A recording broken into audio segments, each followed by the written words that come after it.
começar a gravar. Então, meu povo lindo, enquanto a nossa galerinha ainda está chegando por aqui, só para a gente reafirmar o que já foi tratado no bloco passado, quando a gente estava ali falando sobre o cabimento da oposição, né? Onde é que é cabível a oposição? A oposição é cabível no processo de conhecimento. Existe até uma frase que é muito cobrada nos concursos públicos, quando se fala que a oposição ela é exclusiva do processo de conhecimento. Para o que é mesmo esse processo de conhecimento? É aquela parte do processo que vai da petição inicial até a prolatação da sentença, ok? Então, a ideia... Ah, tá, a Nath colocou ainda não, Pro, pensei que fosse para ser no final. Ô, Nath, não tem problema não, aqui. Essa sua Pro já é ligeira. Se você já tivesse colocado lá no grupo, eu já tinha mandado um monte de coisa para vocês. Mas pode ser ao final da aula para não te atrapalhar, tá? Mania de fazer 2, 3 coisas ao mesmo tempo. Jailson colocou, Pro, travou tudo agora. Ô, Jailson, eu vou voltar, tá? Vou voltar aqui. Eu estava só tudo. Ok, vamos ver aqui se a internet começa a ficar mais estável, se ela está ficando estável. E me parece agora que voltou. Pronto. Ainda bem que eu tenho feedback de vocês. Senão eu fico aqui falando e não sei se vocês estão compreendendo, mas com feedback a gente se entende. Amores, vamos só reafirmar o que já estávamos tratando no finalzinho ali do bloco, que foi o seguinte: a oposição, ela é cabível no processo de conhecimento. Por isso que se diz que ela é exclusiva do processo de conhecimento, tá? Mas as perguntas que as provas costumam fazer é quando é que não é cabível a oposição. E aí é válido lembrar que a oposição não é cabível em sede de juizados especiais, não é cabível no cumprimento de sentença, na liquidação de sentença, na execução de sentença, não é cabível no mandado de segurança. Lembram que a assistência é cabível no mandado de segurança? Pois é, a oposição aqui não é cabível. Não é cabível, regra geral, na uso capião. E também não é cabível na ação de desapropriação que o poder público exerce em face dos particulares, tá? Então, tomem cuidado. Essas hipóteses de não cabimento da oposição, assim, é uma coisa que costuma cair em prova e eu costumo também cobrar na nossa prova. Então, coloca aí coração, asterisco, caveirinha, tá bom? Porque eu costumo cobrar hipóteses de não cabimento, tá certo? Daquela espécie de intervenção de terceiros. Amores, o Rivaldo tinha até perguntado, quando a gente estava falando lá no início sobre o cabimento da oposição, e a gente sabe que eu posso propor oposição desde a petição inicial até a prolatação da sentença. Lembram que eu falei que isso vai gerar 2 espécies de oposição? Isso mesmo. Voltou. Minha galerinha, fiquem tranquilos. Voltou agora, não escrevi nada, tá? Tô dando um tempinho para a internet de vocês aqui voltarem. A internet de vocês voltar. Voltou a internet para vocês. Deixa eu perguntar aqui se está tudo ok. Está tudo ok? Porque teve uma quedinha aqui para mim. Deixa eu ver se vocês estão conseguindo. Pronto, Jailson disse que sim. Está gravando? Ainda está gravando. Vocês estão conseguindo me acompanhar. Então, existem 2 espécies de oposição. É o que a gente chama agora, se vocês puderem anotar, de classificação, tá? A oposição, ela se classifica em 2. Ela tem 2 espécies. Valeu, Nath, já adicionada. A oposição inicial, tá bom? E a gente tem a oposição ulterior. Beleza, bebês? Então, A gente pergunta lá, qual a classificação da oposição? Simples. A oposição possui duas classificações, né? Ela se subdivide em duas. Ela tem duas espécies. A oposição inicial e a oposição ulterior. Beleza, minha prova. Mas até onde vai a oposição inicial? Até onde vai a oposição ulterior? E qual a consequência disso? Então, vamos fazer o seguinte. Você pode colocar um 2 ou AB, o que fica melhor para você. Eu vou colocar A e a gente vai começar falando da oposição inicial. Escreve aí, por favor. Oposição inicial. Tá certo, meu povo?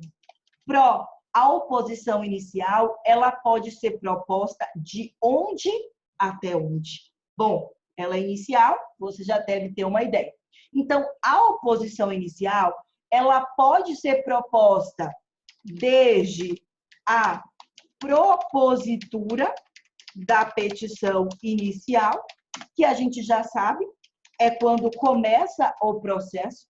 Então, a oposição inicial ela pode ser proposta desde a propositura da petição inicial, quando se gera com a distribuição da petição inicial para uma vara competente, para um juízo competente, gerou o número do processo, já foi oposição. E ela pode ser proposta também, isso é importante, até quando ela vai, até antes de iniciada, tá? Uma audiência em específico, que é a audiência de instrução e julgamento. Vamos escrever. Até antes de iniciada, a audiência de instrução e julgamento, ok? Até aqui vai a oposição inicial. Então, vamos lá, vamos retomar. A oposição inicial, ela começa desde a propositura da petição inicial e ela vai até quando? Até quando que eu considero que a oposição ela é inicial? Até antes de iniciar a audiência de instrução e julgamento. Pronto, mas me lembra aí, eu sou terceiro semestre, eu nunca estagiei, nunca fui para uma audiência, nunca compareci nem para um processo meu, nem de ninguém, não conheço Neptibiriba. Relaxa. Sabe aquela audiência na qual as pessoas são convidadas para comparecer como testemunhas, as audiências nas quais os juízes ouvem as partes, parte autora, parte ré, ouve o perito, o tradutor, o intérprete, onde as provas são produzidas, aquela audiência maior, pronto, é o que a gente chama de audiência de instrução e julgamento. Aquela audiência na qual o magistrado ele vai instruir o processo. As provas serão produzidas. Antes de iniciar, é aquele momento em que se faz o pregão. Não sei se você já viu. Vai alguém lá na porta da vara, na secretaria, e diz assim, processo 0006495-2020, Parabá. Parte autora, fulaninho de tal. Parte ré, cicraninho de tal. 20ª vara civil. E faz isso no primeiro pregão, no segundo pregão. Se for até este momento, a oposição é inicial. As partes sentaram na mesa da audiência, todo mundo entrou. Sentou parte autora, sentou parte ré, o juiz, o escrivão. O juiz declarou que está aberta a audiência de instrução e julgamento, a gente já está falando de uma oposição ulterior, ok? Então, vamos anotar aqui. Até onde vai a oposição ulterior e quando é que ela começa. Então, bebês, a oposição ulterior, ela começa desde que, e aí vocês já devem saber, iniciada a audiência de instrução e julgamento, ok? Então, iniciou a audiência de instrução e julgamento, começou mesmo, como a gente diz, né? O juiz declarou aberta a audiência. Peraí, rapidinho. Agora foi. O juiz declarou aberta a audiência de instrução e julgamento. Está aberta a audiência de instrução e julgamento. Ele até pergunta se as partes querem conciliar e tal. Pronto. A partir daí, já é oposição ulterior, tá? Não é que essa é a audiência de mediação e conciliação, não. É que mesmo na audiência de instrução e julgamento, o magistrado ele pergunta, passado o momento da audiência própria para mediar e conciliar, ainda assim o magistrado pergunta se as partes não querem entrar em um acordo, se elas não querem conciliar, mesmo na audiência de instrução e julgamento. Tá claro isso? Ok. Então, a oposição ulterior, ela vai desde que iniciada a audiência de instrução e julgamento, e, claro, ela vai até a prolatação da sentença, que é o máximo de quando eu posso propor a minha oposição. Amores, eu tenho um caso prático que é massa. Eu já cheguei lá fazendo o pregão, e você vai com um advogado, né, que é subestabelecido seu, com reservas de poderes. Subestabelecimento com reservas quer dizer que eu sou advogada e você também é. Nós dois estamos ali ao mesmo tempo advogando para a parte. Eu tenho alguns poderes e você tem outros. Pronto. E aí, a audiência estava começando, e para que eu conseguisse que a minha oposição fosse classificada como oposição inicial e não como uma oposição ulterior, qual foi a consequência? Eu fui correndo. Oposição inicial. E lá, também na secretaria da vara, a outra advogada estava protocolando, dá tempo, estou registrando o horário, não foi aberta ainda a audiência de instrução e julgamento, estou diante de uma oposição inicial. Para quê? Para se ter as consequências de uma oposição inicial.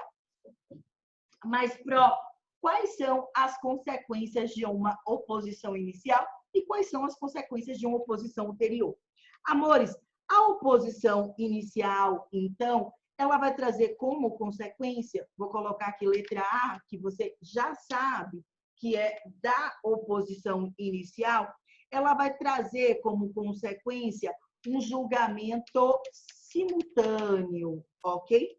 Ela vai trazer como consequência um julgamento simultâneo e vai tramitar simultaneamente em apenso.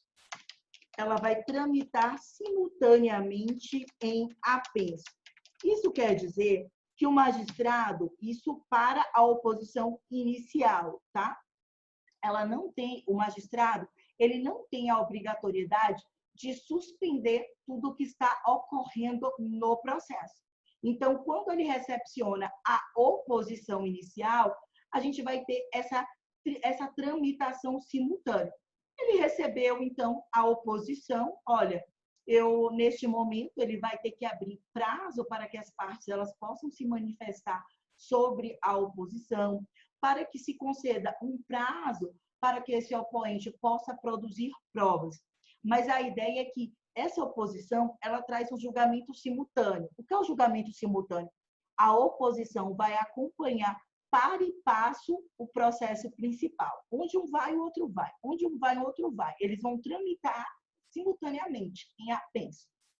Sendo que, na hora do julgamento, na hora da sentença, na hora do juiz decidir quem ganha, quem perde, quem é que tem direito, a oposição é julgada primeiro. Tá claro isso? Mas elas vão tramitando ali o processo principal e a oposição em simultâneo. Beleza. Quando a gente está na oposição ulterior, e aí observe, eu já comecei a audiência de instrução e julgamento, testemunhas já foram ouvidas, provas já foram produzidas, confissões já foram feitas. Vocês observam isso bastante nos parágrafos do artigo 685. Você segue 682, 683, 684, você vai lá para os parágrafos do 685 e ele vai descrevendo isso no CPC. O oponente, ele acaba ficando prejudicado. Então, quando a oposição é ulterior, isso vai gerar uma consequência muito grave, porque isso vai gerar a suspensão automática do processo. Quando eu falo automática, é no sentido de que o magistrado ele vai ser obrigado, ao classificar essa oposição como ulterior, ele vai ser obrigado a suspender o processo principal. O que é suspender o processo principal? Para tudo que está acontecendo no processo principal. Tudo. O que foi determinado, dá um stop, porque a partir de agora a gente vai ter que processar essa oposição. Aí até que eu dê esse encaminhamento para a oposição, para que a oposição ela possa acompanhar, vem comigo, ó, para e passo o processo principal, para que depois daí eles possam seguir simultaneamente e sempre a oposição ela é julgada primeiro. Por que no seu exemplo vocês correram atrás? Porque, amores, para nós tinha uma importância muito grande, no caso concreto, que o magistrado do processo in loco, ele não decretasse a suspensão do processo principal, que ele não paralisasse os dividendos no processo principal. Por isso que a gente tinha interesse da oposição acompanhar de imediato o processo principal e de já haver esse julgamento. Isso vai depender muito do caso concreto, tá? Muito, muito mesmo. E da situação, se você vai optar por uma oposição inicial, por uma ulterior. Também do momento, eu só fiquei sabendo naquela situação, naquele momento, e aí não tem muito o que fazer. O momento vai determinar se a oposição é inicial ou se a oposição é ulterior. Na prática, quantas vezes nós já percebemos que aquele terceiro interessado e prejudicado poderia, desde logo, opor a sua oposição e ele acaba aguardando até o início da audiência de instrução e julgamento, mesmo já tendo ciência anteriormente, só para propor a sua oposição, ela ser classificada como oposição ulterior e isso ocasionar a suspensão obrigatória do processo principal. Então, vai depender também do objetivo aí de cada parte. Mas e o princípio que a gente estudou da boa-fé objetiva, da cooperação processual? Sim. Se me perguntar, as partes, os advogados, os magistrados, todos devem atender ao princípio da boa-fé objetiva, da cooperação. Mas como é que você prova que aquele terceiro interessado e prejudicado, que ele tinha ciência, e que por uma estratégia processual, optando por não cooperar, optando pela não boa-fé objetiva, mas sim pelos seus próprios interesses particulares e peculiares, ele resolveu propor a oposição posteriormente para, com isso, ele poder lograr êxito. Não dá para... Perceba que você tem que ter a prova, o ônus da prova. Não é o que eu alego, não é o que eu digo que é o que eu consigo provar. E eu teria que provar que esse terceiro interessado e prejudicado, ele teve esta intenção. Olha como o critério é subjetivo. Você provar qual é a real intenção da pessoa. Perceberam, meu povo, como o processo ele é gostosinho da Bahia. Amores, outro tema que eu quero tratar aqui, está previsto, eu não estou aqui com o CPC aberto, mas dê uma olhada, tá? Passa o seu marcador em texto, seu marca-texto em gel ali para poder ressaltar. É o artigo 683 do CPC 2015 e ele trata lá dos requisitos da petição, que é a petição da oposição, tá? Não é uma petição inicial do processo, é a petição da oposição e versa também sobre a competência na oposição.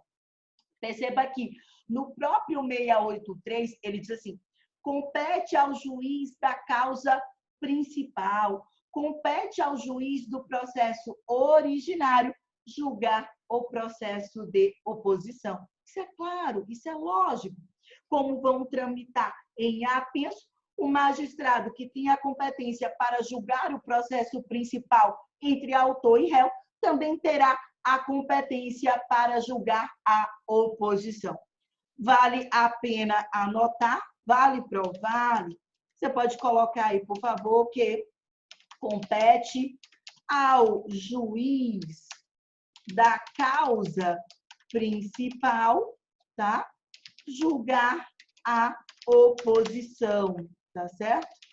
Compete ao juiz da causa principal julgar a oposição. A oposição, portanto, é até interessante que na petição aparece uma distribuição por dependência. Deixa eu colocar aqui, vale a pena? Distribuição por dependência. Eu não sei, muitos de vocês talvez ainda não atuem na área, tá? Ainda não estão estagiando. Então, quando eu faço lá a minha oposição, parte autora, o terceiro interessado e prejudicado, parte ré, o autor e o réu da ação principal, o juiz, o endereçamento, eu coloco o juiz da causa principal, e para que essa minha oposição ela siga apenso ao processo principal, o técnico e o analista do Poder Judiciário, os escreventes, o escrivão, eles têm que saber disso. Aí, o que eu coloco aqui? O que o advogado faz, né? Aquele que tem capacidade postulatória, que está representando este oponente, este terceiro. Ele coloca assim, ó. Esta oposição deve ser distribuída por dependência anexa ao processo número tal. O que é o processo número tal? É o processo da causa principal entre autor e réu. Por isso que você encontra lá escrito distribuição por dependência ao processo número tal. Beleza, meu povo? Massa, tá? Também no 683, como requisitos da petição, o próprio, isso é interessante, 683, fala que a oposição tem que atender aos requisitos de uma petição inicial. Tem que atender aos requisitos de uma petição inicial, ok? Tem que atender aos requisitos de uma petição inicial. A petição inicial, ela tem seus requisitos, beleza? Esses requisitos da petição inicial estão previstos nos artigos 319, 320, 321 do CPC 2015, tá? Então, fala ali quais são os requisitos de uma petição inicial. Eu tenho que trazer o endereçamento, que é a competência, dizer qual juiz que vai julgar aquele processo. Eu tenho que qualificar todas as partes, colocar o número do CPF, trazer o endereço completo, dizer se convive ou não em união estável. Vocês sabiam disso? Max Miller, Luiz, Luciana, Rivaldo? Pois é, agora é obrigatório. Eu tenho que dizer se a pessoa convive ou não em união estável. Se ela é casada, o e-mail passou a ser obrigatório. Então, eu tenho que trazer todos os requisitos da minha petição inicial. A oposição não pode ser de qualquer jeito. Percebam que, se eu não atendo os requisitos da minha petição inicial, a minha oposição será indeferida desde logo, tá? Então, eu vou colocar aqui, a oposição será indeferida, se você até quiser colocar imediatamente, sem nem citar as partes rés, será indeferida de logo, se não atender os requisitos de uma petição inicial, ok? Vamos escrever? Se não atender os requisitos de uma petição inicial, tá certo? O pró, e daí o juiz diz que eu não atendi os requisitos da petição inicial. Poxa, mas eu li o 319, o 320, o 321. Eu li sim, atendi tudo. E agora vai morrer a minha oposição? Eu não vou poder fazer mais nada amanhã. Se o juiz indeferir a sua oposição, será cabível um recurso. Lá na frente vocês vão estudar, basta saber que tem um recurso para isso que você pode recorrer. Será cabível o recurso de apelação, tá certo? Então, indeferida, deixa eu só escrever aqui, indeferida a oposição pelo juiz, indeferida a oposição pelo juiz, será cabível o recurso de apelação. Então, mas eu não vou estudar recurso agora, claro que não, nem é essa a ideia, a gente ainda está em teoria geral do processo, mas eu só quero que você entenda que, caso o juiz diga que você não atendeu os requisitos da petição inicial, que a sua oposição não vai morrer, que você pode recorrer disso, ok? E o recurso cabível é a petição inicial. O pró, e se o juiz deferir a minha oposição? Ele disse que está ok. O que acontece? Bom, o juiz deferiu a oposição, os réus agora serão citados para apresentarem a sua defesa. Quem são os réus? O autor e o réu da ação principal. Olha que interessante. O autor da ação principal tendo que apresentar uma contestação na oposição. Não é o máximo? Amores, então vamos colocar aqui, se deferida a oposição, os réus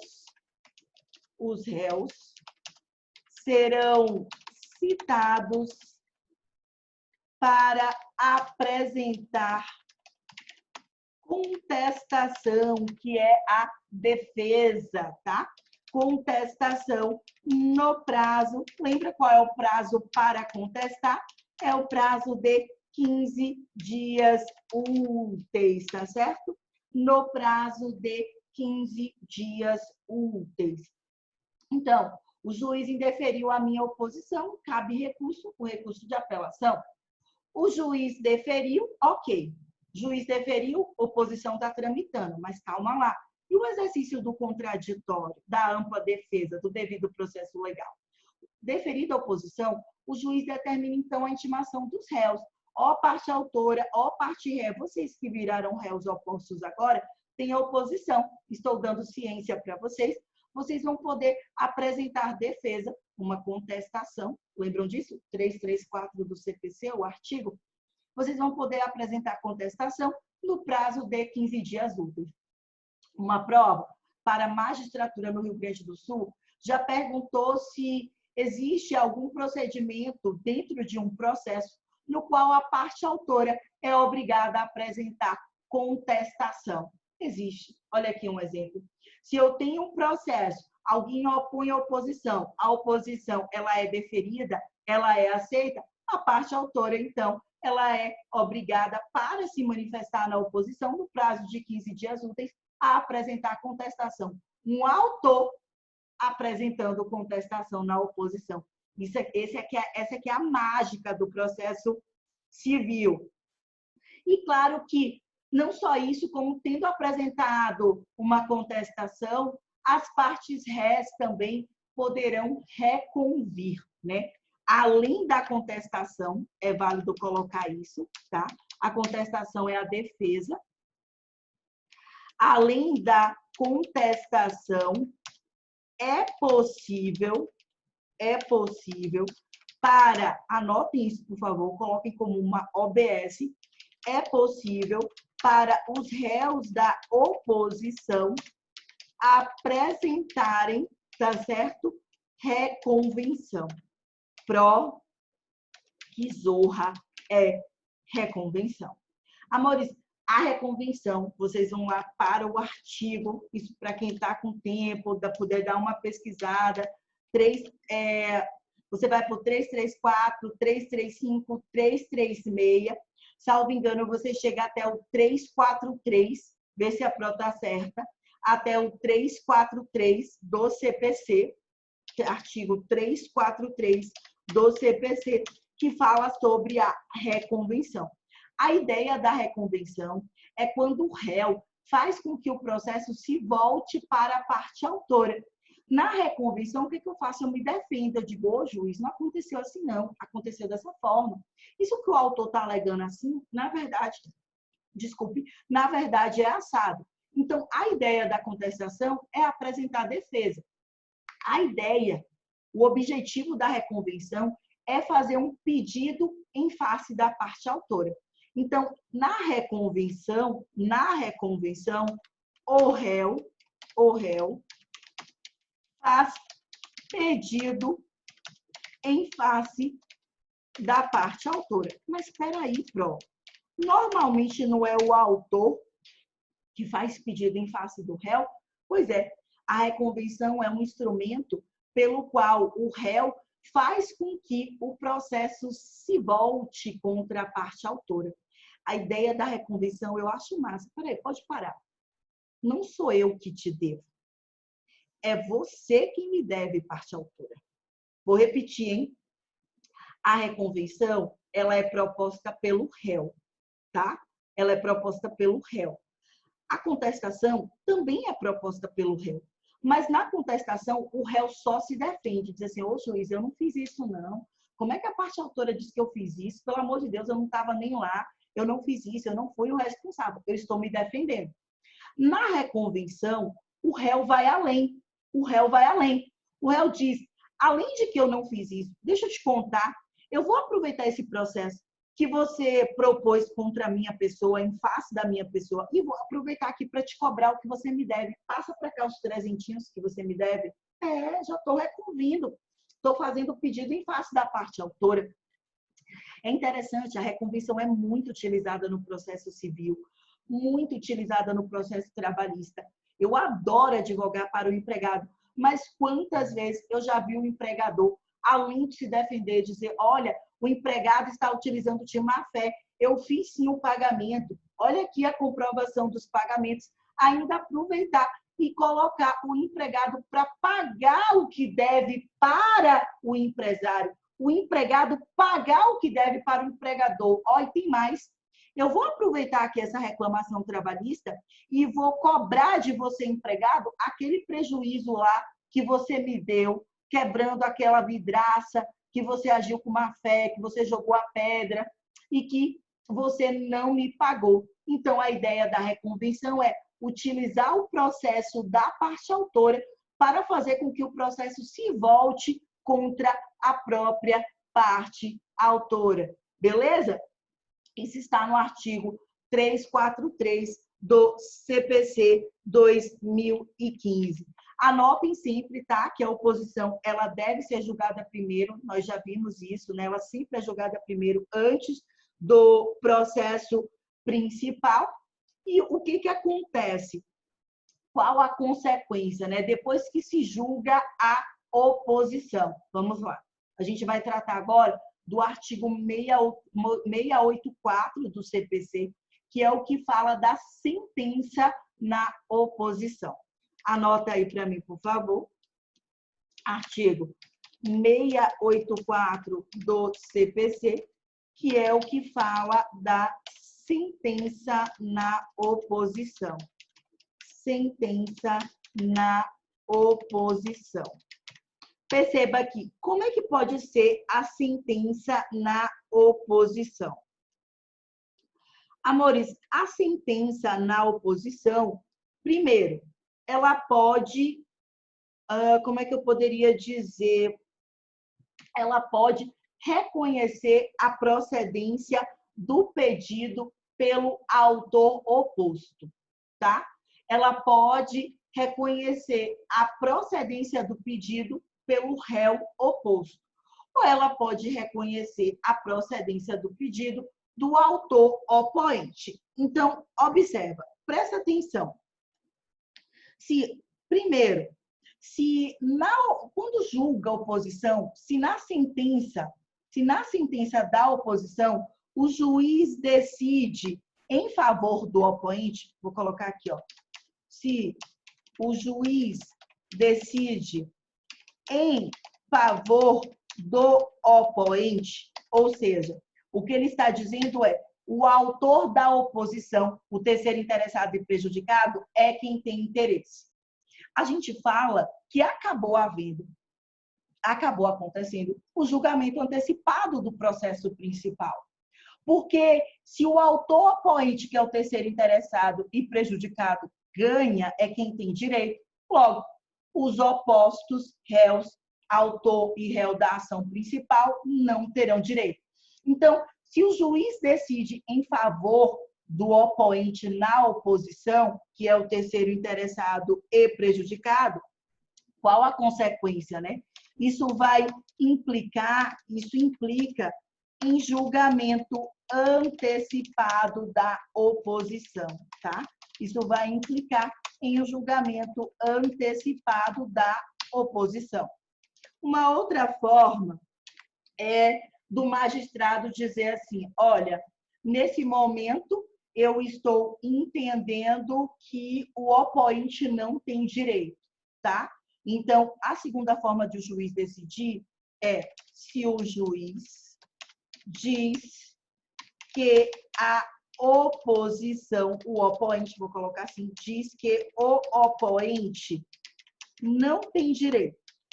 Se o juiz ele decide dessa forma, ou seja, o opoente não tem direito, vai ter que se julgar no processo principal quem tem direito. Então, se julga no processo principal quem tem direito, tá? Quem é que tem direito? É o autor ou é o réu do processo principal?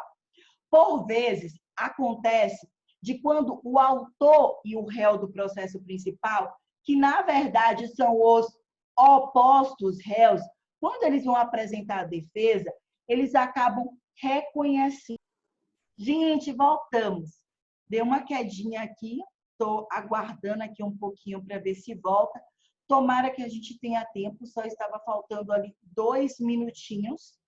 2 minutinhos. Tomara que eu tenha tempo aqui de colocar, porque a gente está bem no finalzinho. Mas então, o que eu dizia, tá gravando? Tá. É que, por vezes, quando os réus opostos vão apresentar a defesa, eles acabam reconhecendo a procedência do pedido pelo autor opoente. Então, eles dizem, olha, é verdade, esse terceiro interessado e prejudicado, o autor opoente, tem direito. Se um desses réus, ele reconhece a procedência do pedido, então o processo prossegue em favor do outro réu, tá bom?